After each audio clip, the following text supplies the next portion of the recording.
Have you ever had one of those days where your spiritual legs feel like they're about to give out, where the weight of it all, the constant pressure, the nagging doubts, the sheer exhaustion of trying to stand firm, threatens to crush you into the dust from which you came? This isn't a sign that you're failing. It's a signal that you're fighting, and right now, in this exact moment of perceived failure, you hold a secret weapon that the enemy desperately hopes you'll forget how to use. The very words of God spoken by you. When your own strength is a flickering candle in a hurricane, you don't have to manufacture a false bravado. You simply need to tap into a power source that is not your own, and it begins by declaring, "I can do all things through Christ who strengthens me," from Philippians 4 verse 13. A verse you've likely heard 1,000 times, but whose power is only unlocked when you're at your absolute end and you choose to speak it through gritted teeth. Not as a pristine affirmation, but as a war cry from the trenches of your soul, acknowledging that your ability is sourced in Him, not in your dwindling willpower. This is your first anchor in the storm, but the battle for your strength is fought on multiple fronts. And a shocking truth many believers never realize is that your greatest breakthroughs are often hiding in the very moments you label as your greatest weaknesses, which is why you must immediately counter the lie of inadequacy with the divine promise of 2 Corinthians 12 verse 9, where God Himself declares, "My grace is sufficient for you, for my power is made perfect in weakness." A statement that should fundamentally rewire your understanding of struggle, because He isn't asking you to become strong enough. He is inviting you to discover that in your total surrender and acknowledged fragility, His power finds its perfect landing strip, making your moment of collapse the very stage for His greatest performance in your life. This is the hidden key.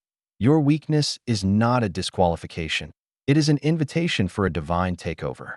Now, you must solidify this truth deep within your spirit, because the enemy will immediately attack your identity, whispering that you are alone and forgotten in your struggle, which is why your next declaration must be the unshakable promise of Isaiah 41 verse 10, where God commands you to fear not, for I am with you. Be not dismayed, for I am your God. I will strengthen you. I will help you. I will uphold you with my righteous right hand.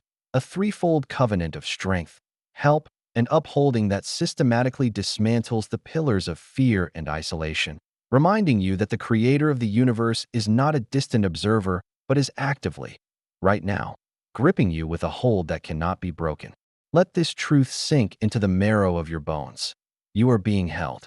And what about the overwhelming feeling that you simply cannot take another step, that the path ahead is too steep and your resources are too few?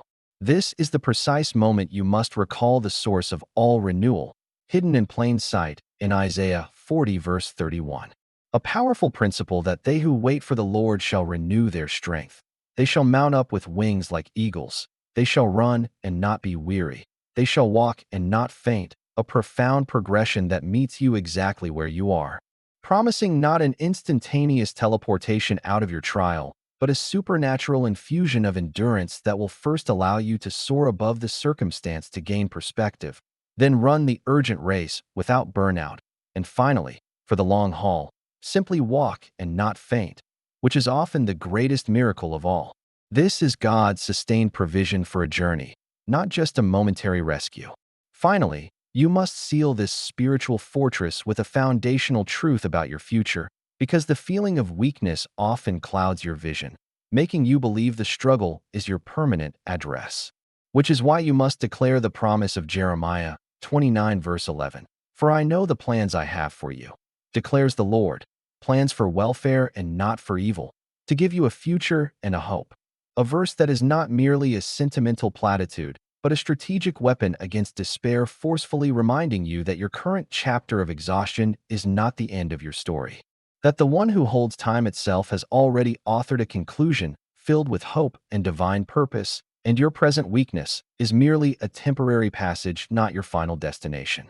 So I challenge you right now. Don't just read these words, but embody them.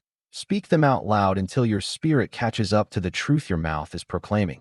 For there is a shocking, hidden power, released when the breath God gave you is used to speak His eternal promises back to Him, transforming your whispered desperation into a thunderous declaration of war against the darkness, proving that your weakness surrendered to Christ is the very thing that qualifies you to experience a strength that is truly monumentally and eternally divine.